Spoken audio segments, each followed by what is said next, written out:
My name is Roosevelt Wicks, and I want to thank you for joining me, the Library Foundation, and the Austin Public Library for the Mayor's Book Club Read Local program. Traditionally, we recommend one or two books for Austinite to read as part of the Mayor's Book Club.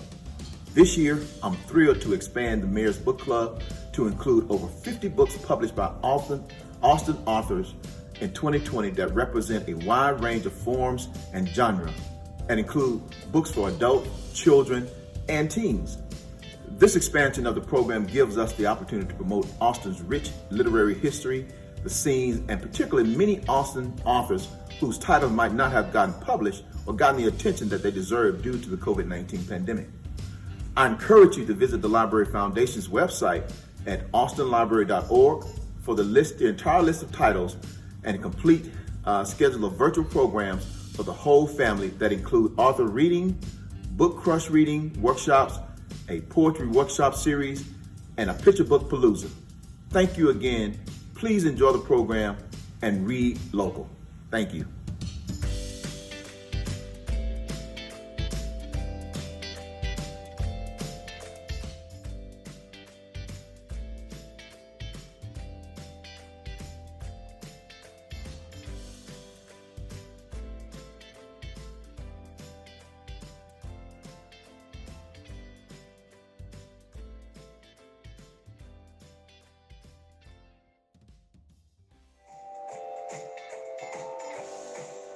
Hello, and welcome everyone. Thank you so much for being here tonight for the Reading and Roundtable of the Mayor's Book Club, our Read Local campaign. I'm Nick Almeida. I will be your host tonight. So excited to have you all here. Tonight's Reading and Roundtable will feature two local authors, Elissa R. Sloan and Kathy Valentine. The first half of tonight's program will feature both authors reading from their latest books. And in the second half, we will come together and we'll discuss each book, and we will even take some audience questions to wrap things up. So please feel free to submit questions at any time during tonight's program through the question and answer button. And you can also post comments, claps, support in the chat feature as well. We are really, really excited for this event and really glad to have you on board. Okay, so I'm going to go ahead and introduce our first reader for tonight, Elissa R. Sloan. So I'm going to read from my notes here if you don't mind. Elissa R. Sloan grew up in Houston, Texas. Born to a Japanese immigrant mother and a Jewish American father, Elissa understands the importance of representation in stories and media and cites Claudia Kishi as one of her young heroines. Elissa attended the University of Texas at Austin, concentrating on World War II history and English. When she's not writing, Elissa is also an artist and professional photographer, spending the last decade shooting weddings for a living. Though she's not a gossip in real life, she loves to keep up with celebrity dirt. Her debut novel, The Unraveling of Cassidy Holmes, was born from this interest, and I'm breaking away from the bio here to tell you it is such a fantastic book that you need to get out and buy right away. She currently lives in Austin with her husband and two cats in a house with a rolling library ladder. I am pleased to welcome Elissa to our virtual stage. Elissa. Hello. I have an update on that thing. It's actually 3 cats in a library ladder now. That's a lot of cats. I know. We love cats though. So Elissa, would you give us the great honor of reading from your novel for us? Of course. So let me set up what's happening in this part of the novel. This is about the group Gloss, and they are a pop group in the year 2000. And at this point, they've recorded their first album, and they are going to their album release party. And it's just gonna be a lot of fun. So let's see what happens. March 2001, LA, Cassidy. The Gloss that appeared at their single release party was not the same ragtag group of girls that had congregated at Big Disc headquarters 8 months ago. Before leaving the apartment, I checked myself over and reflected back at me with someone who could pass as a star. When I flipped through fashion magazines, the women on the covers looked a lot like I did at this moment. Draped in fine fabric, groomed and polished, hair not grown out or in a weird stage, nail color applied evenly, legs smooth from recent waxing. What the celebrities and music journalists at the party couldn't see were the insides of my cheeks bitten raw, my spasming stomach empty as always. And it wasn't just my stomach that felt hollow. As I followed Yumiko through the doors of the industrial building, I told myself I should be happy because I looked good in this dress, and our single was being released finally after months of buildup in suburban malls. Marcia Campbell spotted us and broke away from a conversation. She waved us over and gave a smiling, appraising up and down look to take in our ensembles. "You ladies look amazing," she said, reaching out with tentative arms to give us each the briefest and lightest of hugs. Her embrace barely touched my shoulders, and I had the feeling she kept her touch light so as not to disturb any delicate fabrics or hairstyles. "Socialize, mingle, don't get stuck in one place for too long," she instructed, and smiled again before plucking something from a past appetizer tray. We dispersed, each wandering to a different area of the room. I sauntered to the bar, feeling daring as I did so, but asked for sparkling water and a champagne flute. My feet already ached, and my stomach was so shriveled that it had stopped hurting. The only sense I had of my malnourishment was a soft buzzing in the back of my head, which amplified if I stood too still. So I took a turn about the room, sipping my fake champagne, and found Meredith entertaining a little group of people with a wild anecdote about our recent music video for our single. "I can't say much," she said loudly, "but we wear the most ridiculous outfits. Trust me, this video is going to make a big splash." She smiled conspiratorially. Someone in the group said, "So they're quite revealing then." Meredith gave a theatrical wink. "We were very wet." Yumi, who had sidled up next to me, laughed giddily at Meredith's comment. "Oh my God, Mary, you can't just give it all away." I noticed she'd do this often, edged in with a supportive comment that took the jauntiness out of Meredith's declarations. The truth was, the music video for Wake Up Morning, which took 2 18-hour days to shoot, did not involve any pool or beach. We wore hot pants and sequined bustiers and rollerbladed on a flat track. There was a scene with a water hose, a cliched moment when one girl splashes the rest, and then we danced, drenched on wet concrete. Cue slow motion shots of hair flinging driplets. Trickles of sweat running down an exposed midsection. Combined with the typical music video fodder of girls singing longingly into microphones on stands, wearing leather leggings, the video wasn't excessively expensive or fancy. Rose had grumbled about that too, but Peter told us that the label wasn't going to spend $1 million on a first video. Yumi and I separated from the rest of the group. "Look who it is," she said, nodding toward a figure across the hallway, halfway across the room. I recognized that side profile immediately. The face I'd seen for weeks on end the first time I was in LA, the cheekbone I drew and redrew with my eyes during that finale. Stephen St. James, the crown of his head partially obscured with a decorative cowboy hat, as if to make the space around him larger. Crushes are strange things. They narrow rooms to corridors, reduce our senses to just the sound of a deep breath. If this were a movie, the entire warehouse would constrict to show just him and just me, the rest of the crowd dissipating into smoke. I took another breath. I hadn't realized I still had feelings for him until this moment. The room regained noise. The piped-in music, pops of champagne bottles relieving pressure, susurrs of voices, snapping of high heels, and the occasional burst of laughter came roaring back into my ears. "The man we can thank for our album getting shifted to the fast track," Yumi mused. Jake Jams had told us that Steven's new album wouldn't be ready in time for the mid-season finale of Sing It, which is why our single and Gloss got the promotional slot. It would coincide with her wide release the following week. "Who's that with him?" He turned as if he'd heard this criticism, spotted our pointed stares, and held up a hand as if to say hello. A tall, lithe brunette made taller by stilettos clutched his other elbow. Yumi raised an arm in return, but by the time I could command my limbs, his attention was back on his date. Meredith removed herself from the group and came over, following our gaze across the room. "He's cute, I guess. What do you think, Cassidy?" She was smiling at me, but there was a hint of knowing. I twisted so my back was to Stephen and I was facing her. While it was excruciating to look at Meredith and her arched eyebrow, it felt safer than to continue staring about the cowboy hat bobbing across the room. I cleared my throat self-consciously. "I knew it," she crowed. "Your face can't keep a secret. You got to know each other on the set of Sing It, right? Maybe you can make a love connection. I bet Big Disc would love that. Keep it in the family, twice the publicity, like Nickelodeon stars do. Or maybe they'd hate it, you know, don't shit where you eat, that sort of thing. Oops, he's coming this way." "Please don't say anything embarrassing." I tried to remember what a normal facial expression felt like. "Ladies," said Stephen St. James. I hazarded a glance at his face and was relieved that it was mostly in the shadow of his hat brim. The leggy woman trailed behind him as if an afterthought. I murmured out a weak hello as Meredith said, "Hi there." Stephen St. James, he replied, extending his hand. I'm Yumi. Yumi briefly accepted his hand before he held it out to me. His hand was warm, large. Even though it was dim in the room, I can imagine his perfect crescent moon sail beds. I felt a callus on his palm. He tried to shake off his double take, but I saw it. Cassidy, it's good to see you again. Yeah. My lips stuttered and then stopped.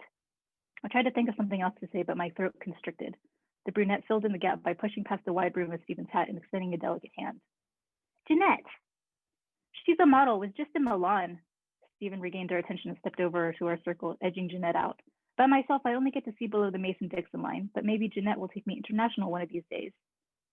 Meredith took that opening. How's the tour been?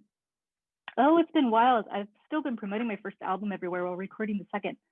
Been all over lately. Atlanta, Nashville, Dallas. You know how it is. We're about to open for Illuminated Eyes, which should be cool, Meredith said as she reached out and held my arm. I'm excited to not dance in a mall again and to move on to real stadiums and stuff. Are you touring mostly in the South? Ha, I defy genres, but I'm still a Southern boy at heart. He grinned, creating a deep dimple in one cheek. Though I still think our label would like to list me as R&B with a hint of country. Hence he tapped his hat. And Jeanette, where were you doing in Milan? Yumi asked politely. Well, Oh, will you excuse me, Stephen interrupted and brushed past us, breaking our circle. I watched as Jeanette smiled apologetically and followed. Stephen grabbing at Jeanette's delicate hand as they left our group was all I could see before they both melted into the crowd. Rude, Meredith remarked. She barely spoke. How can that be rude, Yumi said. Meredith glanced at me. I meant St. James. He didn't let her get a word in at all. It was just about him. She grabbed my shoulders with both hands, turning me toward her. Never mind either of them, she said emphatically, but the back of Jeanette's dress plunging low, showing an intricate mandala tattoo between her delicate wings of her shoulder blades, was now carved into my mind. Look, we're at this amazing party that's being held in her honor, and we're awesome, right? Let's have fun. Rose sidled up and rested her fingers on my arm, as if in warning. I hope you're not just hanging out with one another here. We can do that anytime at the apartment. We're here to do a job. A face in the crowd turned toward me just then, and though it was dark, there was no mistaking that fringe of false eyelashes, thick as a moth's wings. Her cheekbones, razor sharp, emphasized the hollow of her jaw. I marveled at her face, wishing my own bones would protrude like hers did. Suddenly, my own newfound slimness wasn't enough. The woman glided over, gesturing widely with one undulating arm like she was directing an orchestra. Ladies, she murmured. Miss Jake, I said reflexively, gazing at one of the women who had judged me from afar during Sing It. Emma Jake was in head-to-toe tangerine orange. She wore a crepe muumuu with slick orange pans underneath, glasses with tiny oval orange-tinted lenses, and orange ballet slippers. It was an outfit for an eccentric old woman or an aged pop star. I suppose that once you made enough money and built up your name, you could wear whatever you felt like without your industry peers judging you. Congratulations, said Emma Jake, her voice lilting slightly, as if she were imitating a British accent. I persuaded Marcia to let me have an early listen of your album. It's pure pop magic. We chorused our thanks. Emma waved her hand at us quickly, fluttering it like an energetic bird. Oh, don't be sycophants. You're all very lovely. Here she paused, dipping her orange-tinted sunglasses down the length of her nose. She looked us up and down, taking in our image with calculated interest before dropping the glasses on the ground and grasping at our arms. Ladies, she said in a stage whisper, you're going to be big. I have a sense about these things. I knew that St. James fellow was going to win even before he actually won it. Pardon me, dear, she added swiftly, tugging on my forearm a little tighter. Her breath smelled like the beach, coconutty, not what I expected. I liked you, but Stephen St. James was going to be the solo star. You see already. Of course, Miss Jake, I stammered. We were interrupted by a squeaky male voice ringing out over the speakers. Peter had an awful speaking voice, but he was our manager. Since he was standing on the stage holding a microphone, people stopped chatting to turn towards him. Peter smoothed his suit lapels and straightened and said, Welcome to the launch party for Gloss. Everyone having fun?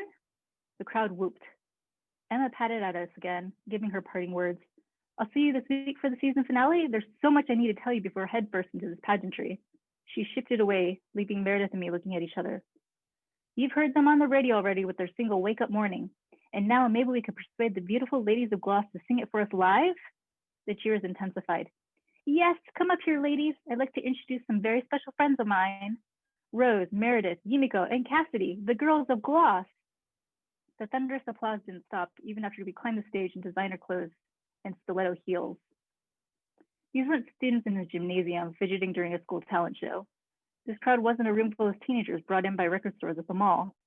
These were industry insiders, promoters, journalists, all interested in what was happening in the room. I didn't care that the lyrics were a little too adolescent, that I didn't write them, or that I hadn't really felt any of those feelings keenly before. All I cared about was delivering them with emotion and conviction. I needed to sell the feeling and make others believe that I believed it. When Meredith, Rose, Yumiko, and I blended the chorus, I took a peek at the glittering eyes closest to the stage. People were smiling. They were clasping their hands together, clenching their fists. They had tension in their shoulders and were biting their lips. I felt my chest do a double thump, though it could have been the percussion reverberating through my back. I thought, we got this. I wasn't going to let the doubts creep in this time.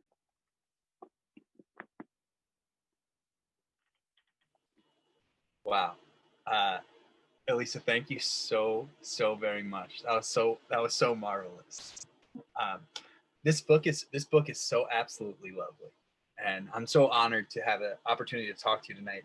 I was reminded in the early goings there of Naomi Shihab Nye's article about Townes Van Sant, which she published in the Oxford American Texas Music issue a few years ago. I'm not sure if you all know Naomi Shihab Nye. She's a marvelous poet, and she's from San Antonio. And she mentions her first encounter with Townes Van Sant, and he's so skinny. She says to him, "Can I get you something to eat?" And he says, "No, I never eat." And I was just reminded of that by the sense of hunger in those opening pages and the sparkling water and the champagne flutes. Like, get these people some calories. Love of God. So thank you so much. And next up, we're going to hear from Kathy Valentine. And Kathy Valentine has been a working musician and songwriter for over 40 years, ever since her first band at age 16 in her hometown of Austin, Texas. After moving to Los Angeles, Kathy joined a band that would go on to make music history, the Go-Go's. In this group, Kathy wrote and co-wrote some of the band's most renowned tunes, including the hits Vacation and Head Over Heels. She returned to Austin in 2006 and began finding new creative pursuits and career opportunities as a public speaker, spokesperson, producer, actor, and author. And I will say this memoir is absolutely stunning. My highest praise that I can offer, I think, this memoir is that it is as good as the baseline in How Much More. Without further ado, please join me in welcoming Kathy to the stage. Hi, thank you, Nick. How Much More doesn't get a lot of love, so I'm glad you picked that one. And I actually write about that song in my book. That was on the tape that I learned all the Go-Go songs with, and it was one of my early favorites. So I love that you brought that one up. And Elissa, I really loved your reading, and you kind of have done something that I have fantasized about doing many times, which is writing fiction, especially that encompasses music. So I'm just going to jump in. I felt like with my memoir that nobody would understand or how important the band was to me or how devastating losing it was without really knowing where I came from. So I like to start my readings with just a little bit of context.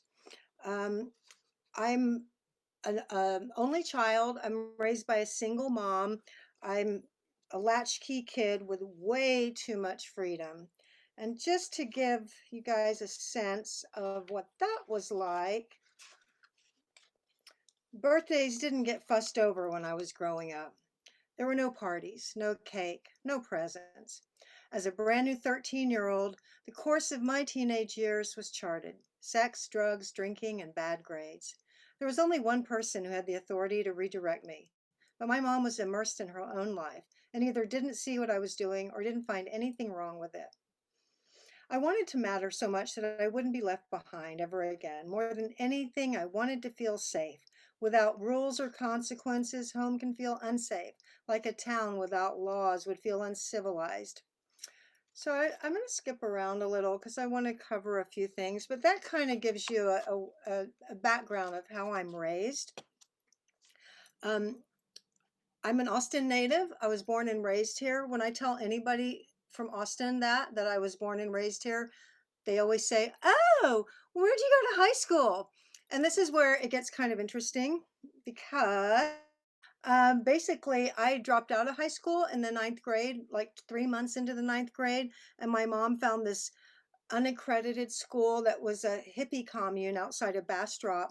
And it sounds pretty wild and weird, and it was, but in an odd way, it worked. And another thing about my story is people always want to, they're curious, like, how does someone become a musician? And that is where it started for me. Um, Let me just skip to a little bit about Greenbrier. Just bear with me. I don't have all my markers set. So Greenbrier, you can learn whatever you want. The philosophy is that if you leave kids alone, they're curious naturally and they'll figure out what interests them and they will go for it. So I had an opportunity to learn guitar and it interested me. Dave, he's my teacher, who I still know, which is super awesome. Dave and I sat on chairs in the woods with the sun splintering through winter branches. The guitar neck felt like a 2x4 with strings stretched a quarter inch off the fretboard. That just means it was a really crummy guitar. I played my first chords. Dave didn't ask if I was right or left-handed, so I held it like a righty. Being a lefty helped me master the chords quickly. In this first session, I pushed the shapes on the neck to make sounds and music. The simple songs he taught me gave me a way to practice my new chords. I doubt that I knew my hands on the guitar would forever shape my life, but while I strummed those songs, the diaphanous thread that tugs us down any given path fastened to me like a strand of spider silk. It would stay intact and attached forever, with music on the other end pulling me forward. So that was the beginning of my musical journey, actually. I didn't know then that I would be a lifelong musician. And as my bio states, I've been playing in bands for 45 years, which is just not something that too many 61-year-old women can say. And I'm super proud. I don't know why, but I just think, okay, I've been playing in bands for 45 years. How many people? And nonstop. I mean, nonstop.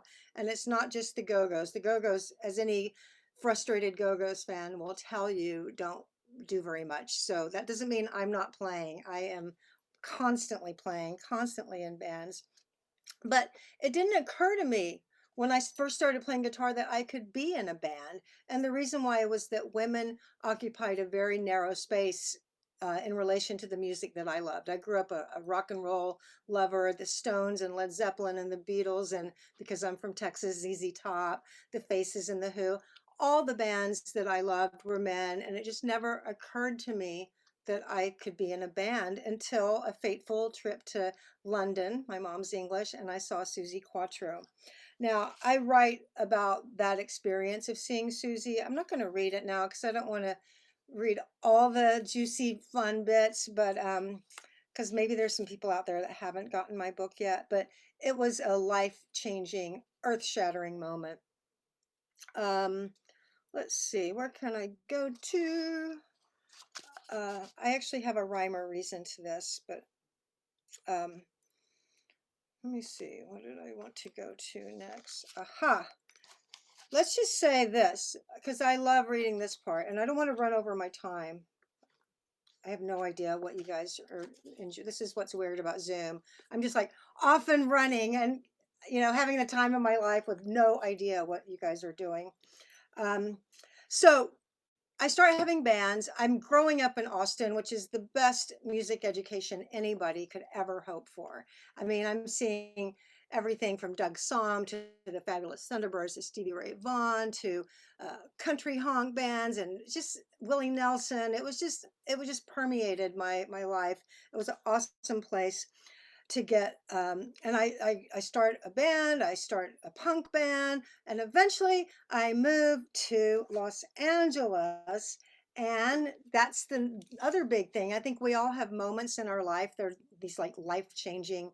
You can look back, which you get to do when you write a memoir. You actually see it very mapped out where these pivot spots are. So meeting Charlotte, who was in a band called the Go-Go's, who are quite popular, was a life-changing moment. And I just want to tell you a little bit about that. Let me see, where do I like to start?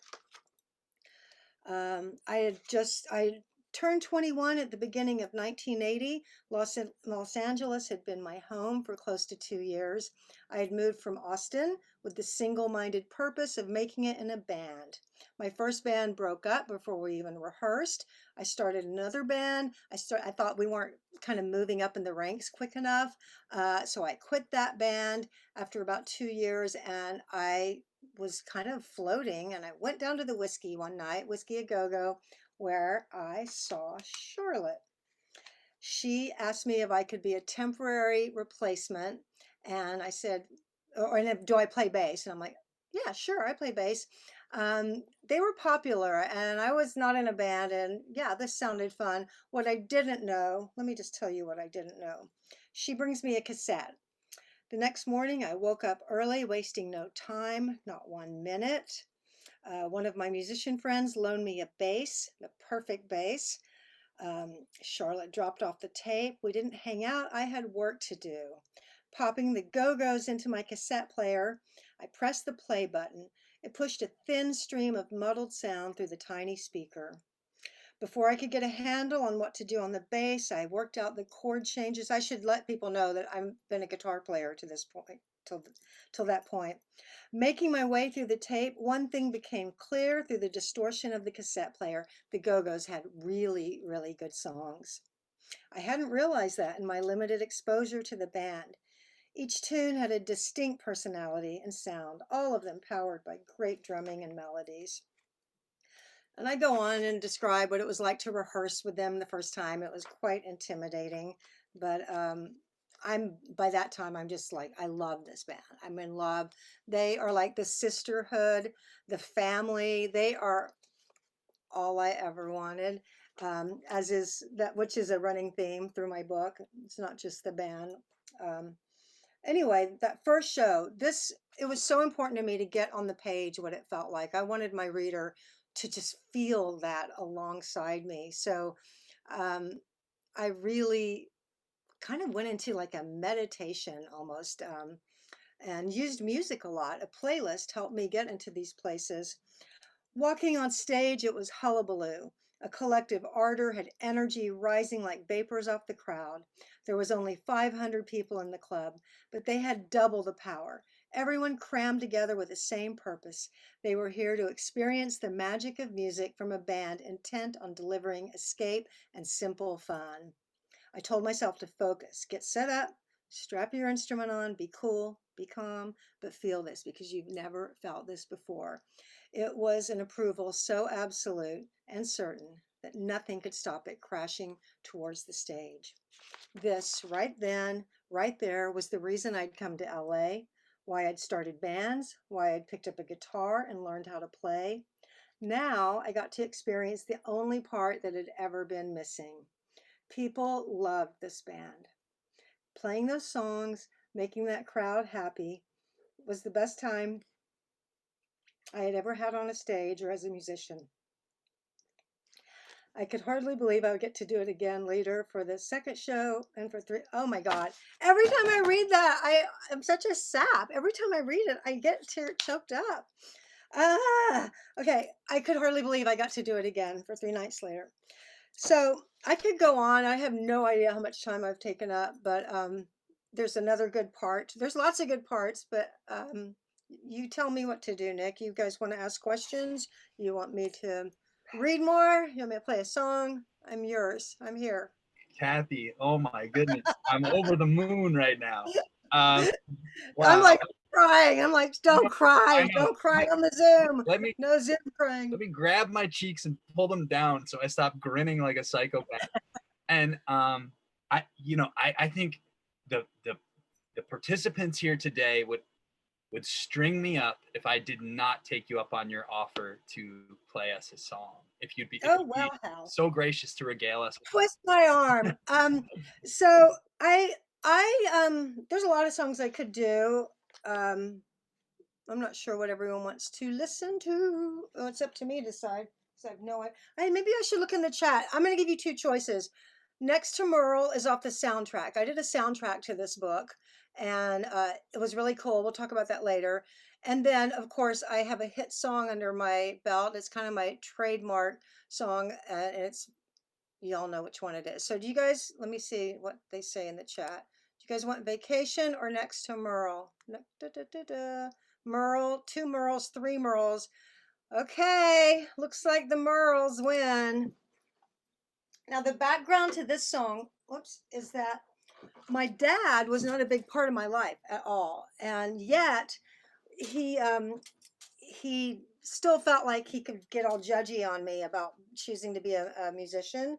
And I don't want to say what I say in the song, but this is about, I'm on tour. I'm on my very first tour, and we go and I play my hometown, which is always nerve-wracking. If you're a musician, like, it's always nerve-wracking playing your hometown.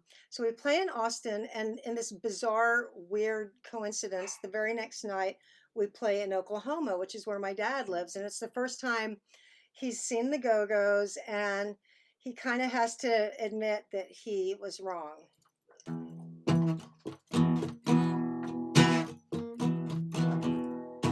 On the road, headed for my hometown, back in Texas, yeah. I'm going back where I'm from. Been in a band for 6 weeks straight. Got a tour bus and my work is play. It's one long escape for a troubled girl like me. Tux, Audrey, would you make Tux shut up? Sorry. Where am I? Okay. I hit the show, couldn't find a groove, but an all-night bender with strangers could help me lose my blues. I saw my mama and I'm seeing my dad in Oklahoma. It's been 5 years since we were together, but he just told me he was proud. He put my record next to Merle. So that's a pretty big deal, because my dad is a huge Merle Haggard fan. High praise, that's a place. Any player's gonna feel so flattered. G's for Go-Go's, H's for Haggard. It's alphabetical, but still I know I matter.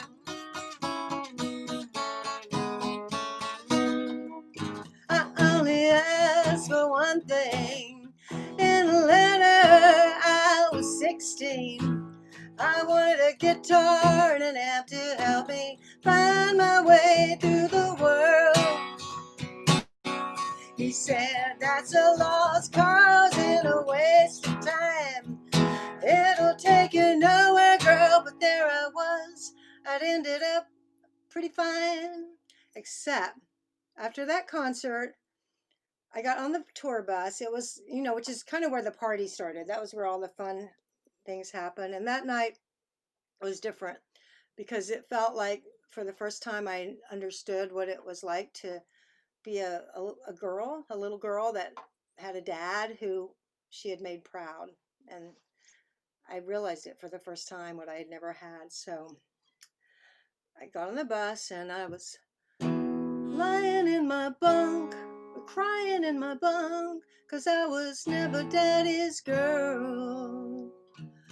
Then I made him proud. He put my record next to Merle's.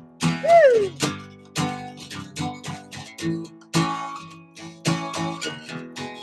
I said I'm crying in my bunk 'cause I was never daddy's girl. But then I made him proud. He put my record next to Merle.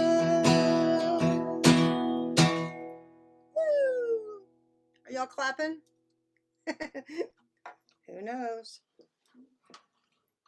So there's my song.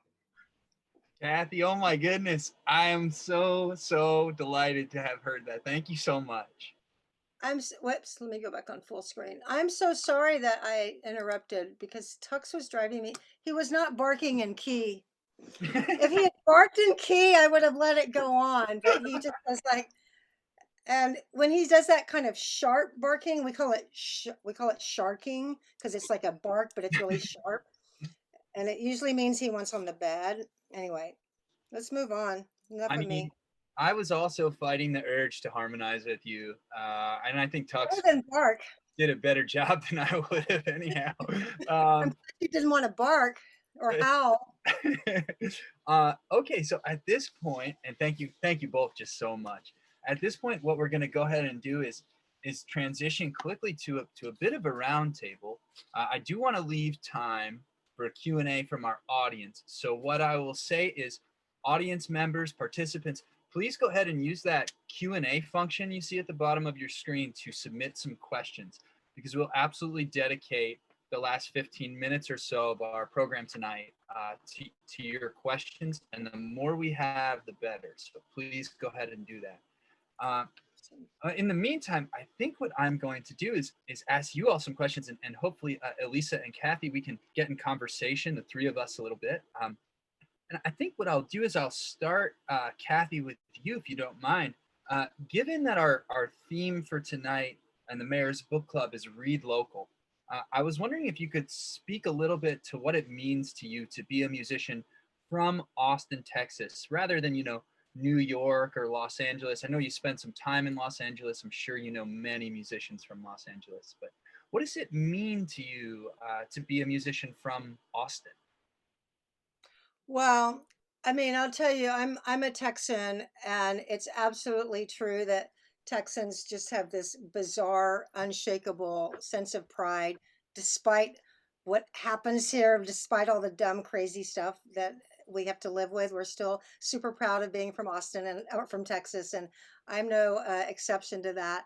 But my music education happened here, and I'm really grateful. I have said ever since I started, even back in the Go-Go's, that I don't even know if I would have been a musician if it wasn't for being in Austin. And I don't know, it was just very accessible. And also, when you write, sometimes you see these patterns. And one of the patterns I saw in my writing was how supportive the male, like I had no female musicians to look up to or to mentor me or anything. And so it was really up to the guys to like make me to either feel like a loser wannabe or like a contender.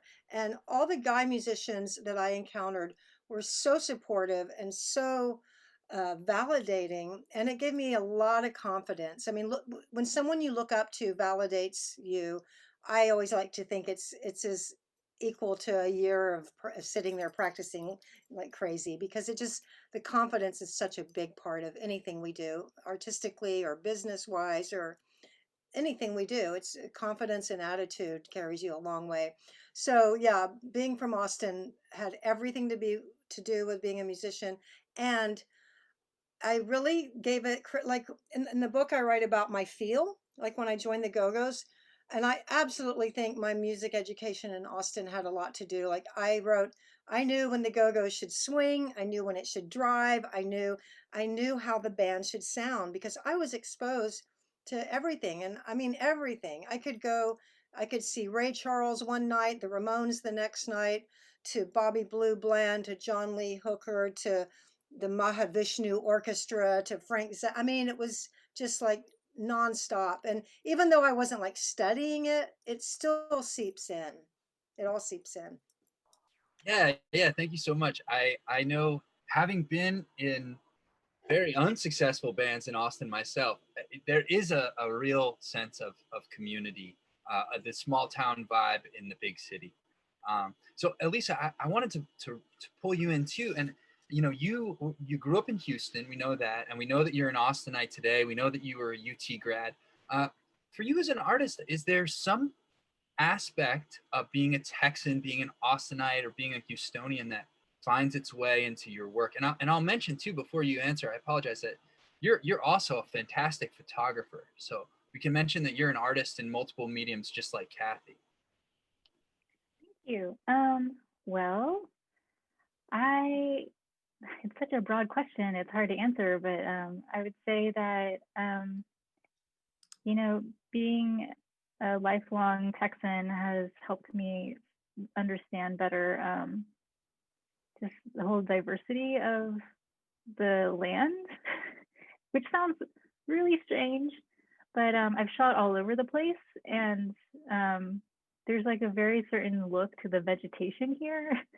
This sounds so nerdy, but like I really love looking at the way that the light changes in Texas, especially from like daytime to night, and that golden hour is just amazing. And I counted on that golden hour a lot when I was shooting weddings, and I worked it into the book as well, where people were complaining. There's a moment in the book where one of the characters is complaining about the North having such a long blue hour that they hated, and they're like, it's nothing like Texas. Like Texas has such a nice golden hour, you know. So I just feel like little tiny tidbits that make people feel the connection to Texas. I hope that they see it in my work and like recognize it and appreciate it.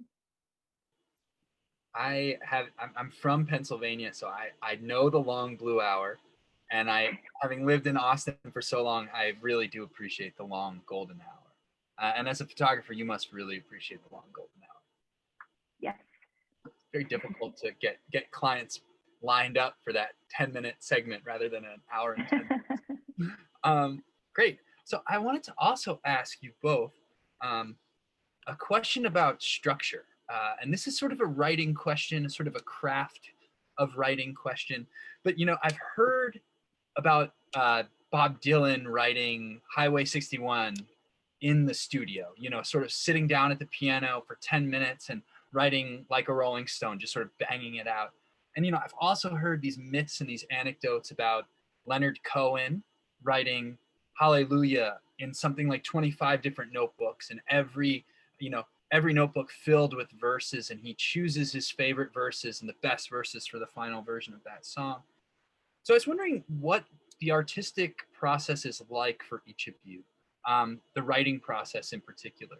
Do you find that you're sort of a sit down at the notepad or typewriter or keyboard person and it just sort of comes out? Or do you find that you're a person who actually has to think about structure quite a bit and go through those Cohen style notebooks after notebooks? So perhaps Kathy, we can start with you, and then Elissa, if you don't mind, tell us too about your process a little bit.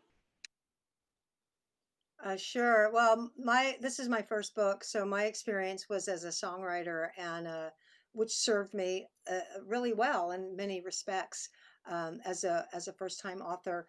What I wasn't prepared for was the sustained amount of discipline. I mean, you know, even a song that I spend a long time, you know, it's going to get finished, you know, within a few months at the very longest. And so, yeah, I'd never had to sustain focus and discipline for such a long period of time. And the first thing that to get my book deal, they didn't want a lot from me, but they didn't want a draft or anything. I had my book deal, which was like hallelujah, speaking of hallelujah, but they wanted an outline. And I was like, so like, outline, ugh, you know, that's not how I work. And and but that's what they wanted. So I had no choice. So I did this outline. It took me 3 weeks, and it was a lifesaver. The outline was my blueprint, it was my map, it saved my life. And it also was where I found my story arc. I had an idea of my story arc and where me as protagonist, what that journey was and where it was going to start and where it was going to end. But the outline really helped me. And the only other things I dealt with were, I think, things that all writers deal with, which I call the 3 Ps, which everyone calls the 3 Ps, which is perfectionism, procrastination, and paralysis. And I dealt with all of those. And it was quite a journey. And it's made me a better songwriter. And the songwriting really helped me a lot in the book writing, because as a songwriter, I believe in incrementalism, which means just sit down, even if you can just write one line or change one line, that's enough. If you can't finish it, it's okay. And that was, even when you're looking at a book, you wouldn't think that's enough, but sometimes it is. Sometimes just sitting down and putting yourself in that position to do the work is, all it takes. I could go on and on, but I don't want to take up all our time, and I'm dying to hear from Elissa. Well, I come from a photography background where everything that you do is supposed to be done right in camera. So the term is you can't polish a turd. So you want to get the good photo in the camera, the lighting correctly, everything like that done correctly, so that your post-processing time is a lot smaller or shorter. And that's not how writing works at all. So I had to deal with untraining myself from trying to get it perfect on the page the first time. And so I gave myself room to make a lot of mistakes and write a whole lot of junk before the good stuff started to flow. And I also wrote an outline, a very thin one. It was not one that took me 3 weeks. It was more like something I would jot it down and start sketching it out a little bit more. And that helped a bit, but it kept changing. It's very dynamic. So I would probably still use an outline for the next book, but I wouldn't count on it as much as I should. Thank you so much. I'm so fascinated about how your different artistic obsessions, sort of outside of writing, inform both of your works in different ways, both with how songwriting informs Kathy's memoir writing and how photography has informed to some degree, Elissa, your novel. So at this point, I think what we'll go ahead and do is we'll look at some of the questions from participants. And there's one question here that feels particularly relevant to me, which is from Kathleen Trail. And she asks, Elissa, your story feels so cinematic, which I definitely agree with. Were there any specific movies that inspired or influenced the tone of your book? And if I may, Kathleen, I'm going to expand that question just slightly to say that, sometimes when I'm reading a really fantastic book or even listening to a great record, I feel like it's almost like a planet, and there are all of these other bodies orbiting it, and you can see the influences around something so clearly. So if I can open that up, Elissa, not just movies, but were there any other novels or photographs or articles or anything that sort of influenced your process here? And then we'll ask Kathy the same question. I actually had a Pinterest board, because this is 2020, but of course I was doing this back in like 2014.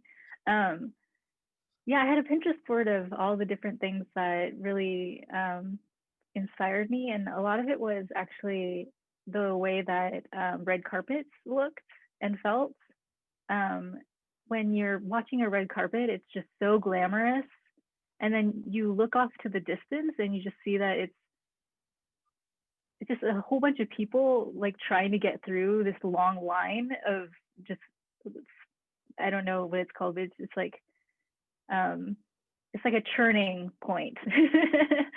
And so I was thinking about that, like how it's beautiful and glossy on the exterior, but it's just a little bit less fun on real life.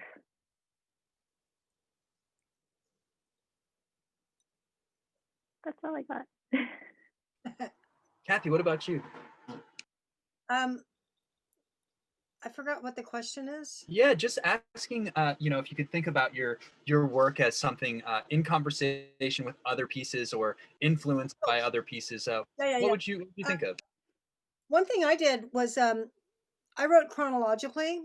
I wasn't sure that was going to be the result, but that's how I had to make order out of the chaos of my past. And the first thing I did was I made playlists of every year. Like, I'm 11 years old. What was I listening to at 11? And I went through not only the top 40, but what was on FM radio, what was the soundtracks, what movies, like, was it, Raindrops Keep Falling on My Head, like all the movies from that year. And I did it year by year by year. So, and I keep meaning to compile these and doing like, playlists to give to people, but it really helped. The music took me back, and I tried really hard not to write until I was feeling something. I really didn't want to write unless it felt the same as it felt then.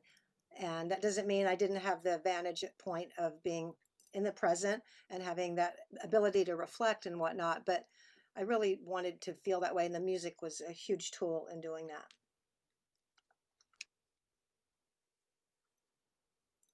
You're muted. Sorry, thanks guys. I'm going to be selfish for a moment and ask one of my own questions that I'm sort of dying to know the answer to. So I'm wondering, you guys are both in your very distinct ways historians, right? Kathy, you wrote a memoir, which is a personal history with a certain kind of poetic valence to it, no doubt. And Elissa, you have a degree in history, and also we're writing about a certain time and place in a certain kind of music culture. So I was wondering, did you guys consider being historically accurate as some kind of challenge or pressure for you when you were writing? Was it helpful in any ways in terms of structuring your work, or was it in fact a burden to feel as though you had to potentially sacrifice larger emotional truths for the sake of being historically accurate? And we'll start with Kathy on that one, and then we'll go to Elissa if you don't mind. Well, I'm a researchaholic anyway. I mean, I can fall down, you know, a question will pop in my head, and I can, and I'm just like, and I'm also a kind of an amateur history buff anyway, so I'd love to hear from Elissa about her degree. But anyways, yeah, I wanted to be extremely accurate, and I also, in dealing with one of those P's, procrastination, I put that procrastination to um, a useful use by using it for, like, when I just was like resistant to writing. I'd be, okay, you still got to sit here and you got to research. And I was very ambitious. My first idea was that it would be tracing my path along with what was going on culturally and socially, and kind of the parallels of my growth and change along with the women's movement and things. And I had these really grandiose, ambitious ideas. And as it ended up, I just I did touchstones of what was happening that was relevant to that era. Was it like Charlie Manson? Was it the riots? Was it, the serial killers, or, the mafia stuff? And I love touching on the cultural and historical things and giving, it just was about context. I just didn't want to just be telling my story in a void. I wanted my story in a context, both musically and culturally. Awesome, thank you. That makes a lot of sense given the material in the book and how we seem to sort of like really track music history and your personal history too. So Elissa, what about you as a scholar of history to some degree, and obviously and as a writer, do you feel sort of bound to history, or do you feel at liberty to kind of editorialize when you need to? Well, this was a fictional story, so I was able to mess around a little bit. But I did try to keep it as faithful to the time as possible, because I lived through the 2000s, and I know a lot of people have. Like, it wasn't like the 1920s or something, which I know that there are some people from the 1920s who are still alive, but not as many that would be the target audience for this book. And so, like Kathy said, I really wanted to have my book have that context within when the story is happening, and I think that framing the story to be in that era was a really fun idea, because right now everyone is really into the late 90s and the early 2000s, and I think a lot of people who, the 90s are coming back, that sort of thing. And so I'm just really excited that people are really excited about reading this sort of thing and like diving back into that era and learning more about it. So I feel like, yeah, I feel pretty good about it. Awesome. Thank you so much. So our final question I'll ask you both for the night, and thank you both so much for joining us, and thank you to the participants as well for being here. Um, I wanted to ask, considering our audience tonight, I'm going to make some assumptions and assume that these are music lovers, these are readers, these are people interested in the artistic community in Austin and writ large in 2020. I'm wondering if you guys would be so generous as to offer a little bit of advice about how to be sort of creatively alive, how to be an artist in 2020, given the deluge of challenges and difficulties we face right now. So, Kathy, I hate to put you on the spot, but perhaps we can start with you and then go over to Elissa. What advice would you offer our audience on how to maintain artistry and creativity in 2020? In 2020, you mean in a pandemic or just in the face of everything? Certainly in a pandemic, yes, and in whatever other challenges you yourself find yourself facing. Well, it's been, I have to say that between my book and the pandemic, I've really stepped into a new chapter of my life, which is being Kathy Valentine, which has been really awesome for me because I have a lot of focus and energy and drive and get it done. I like to get shit done. And I've always put all that towards a collective. I'm always working for a group of people, meaning a band. And it feels really good to be doing that for myself now.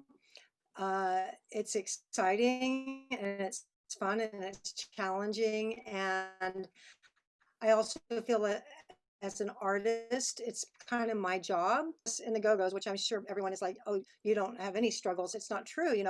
I would, I've been doing music my whole life, as I said, and much more than playing bass in the Go-Go's, and yet that's the only thing I've ever been known for. So, and I'm proud. I don't want anyone to get the wrong idea. I'm so proud of that. I'm so honored and proud.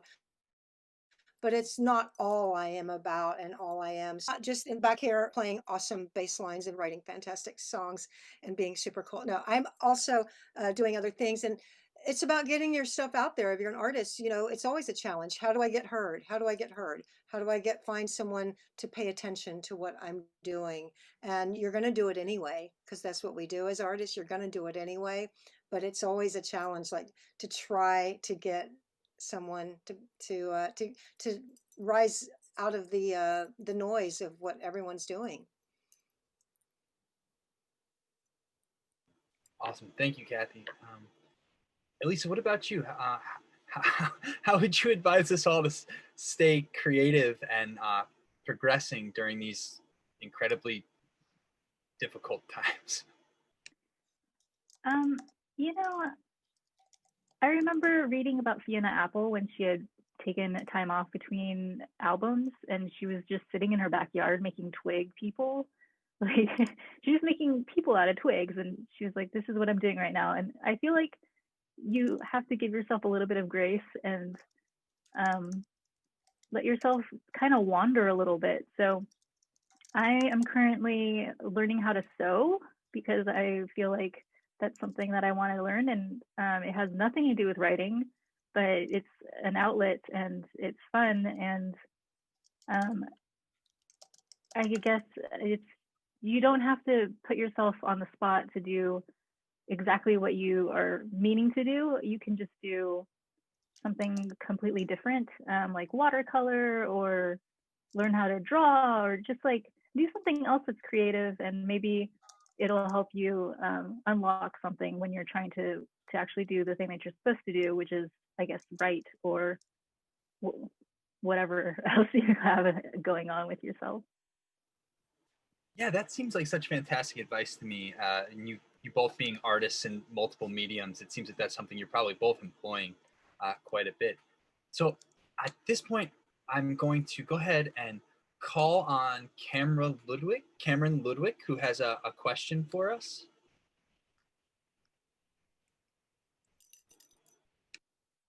Go ahead, Cameron. She's muted.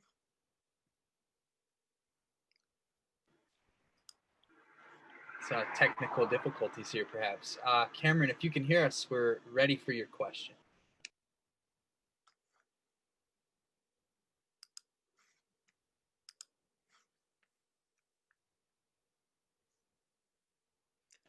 Okay, we'll give Cameron another second or two. Somebody wants to know about our plans for upcoming books. I think that's a good question. Yeah, go for it. And maybe Cameron will come back. Go ahead, Kathy. What are you planning for upcoming books? I think I want to do a collection of essays or a collection of short stories. I really want to do literary short stories. I really want to do that, but it's daunting because it's important to me that I'm not just, I wanted the memoir to be my first book, so people would go, yeah, she can write. We'll check out the next thing. Whereas if I just did, hey, I'm a literary novelist, it'd be like, no, you're not. You're the bass player. Shut up. So now with my memoir, I feel like I have my foot in the door, and it's important to me. I'm kind of a strategist, and I'm very practical in terms of plotting out things. So I want to do some kind of literary collection. That's what I want to do. That's so exciting. Yeah, no, I think you have an enormous readership for that, many of whom are here tonight. Elissa, what about you? Are you at work on something new, or do you have plans for your next book? I want to write a YA novel next because it sounds like fun, and I have something planned and I've been working on, and it's not exactly firm yet, so I don't want to talk about it any more than that, though. Isn't that the case? Like, if you talk about the book, you get all the satisfaction from it, and then you'll never actually do anything about it. Right, exactly. Yeah, it's like you've told the story in summary to some degree. Well, I wanted to say thank you to both of you, Kathy and Elissa. And okay. Actually, it looks like Cameron's ready to go live. Okay, so I'll pause that, and we'll go to Cameron now. Thank you.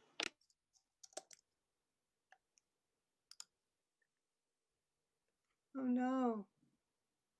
Oh. Cameron, we're desperate for you. Come on. There she is. Oh, hi. Hello? Hey, Cameron, Hi. we can hear you. Hey, how's it going? Sorry, I stepped away for a minute. Oh my God. Please, if there's a question, please repeat it. I thought you had a question for us, Cameron. Oh, no, I did not. I'm sorry. Oh, okay. Sorry, technical issues. Okay. I think this one's on me. I think I misunderstood. Now I've just crashed the Q&A. Hi, y'all. Hi, Cameron. Was there anything that you had wanted to share with us, or am I screwing everything up right now? Nope, not necessarily. I am obviously a fan of Kathy, so it's been lovely. It's been a great event. Okay, right on. Thanks, Cameron. I'm sorry about that, folks. I think I misunderstood a prompt in the chat. But nonetheless, I did want to say thank you to both Kathy Valentine and Elissa R. Sloan. I'm gonna hold up their books real quick. Guys, do yourselves a favor. Get out to your local indie. Get out to the Austin Public Library and get your hands on these phenomenal pieces of writing. You will be so glad that you did. So thank you both for being here for tonight's conversation. The Mayor's Book Club program is made possible by a sponsorship from Humanities Texas, the Andrew Delaney Foundation, the Toker Foundation, the Cirrus Logic. Many thanks to them for supporting literacy across Austin. We can't thank you enough. And please visit the Library Foundation's website for a full list of future Mayor's Book Club programs, which are for all ages. Upcoming programs include writing workshops for youth and adults, more reading and roundtable conversations, and a picture book palooza video series. So you can't quite beat it. So again, thank you, Kathy and Elissa, so much for being with us tonight. Thank you. I really enjoyed it. And I hope that I meet you guys in person in real life, since we're all in Austin. Yeah, someday. one day. One day, that'd be great. Thank you so much, Nick. I think Mad Dog margaritas at the Chili Parlor, think about it. Okay, well, all right, we'll strategize. Thank you all for being here tonight, and have yourselves a lovely evening. We hope to see you at more of the Library Foundation's events soon. So thank you all. Thanks. Thank you. Bye. Bye. Bye.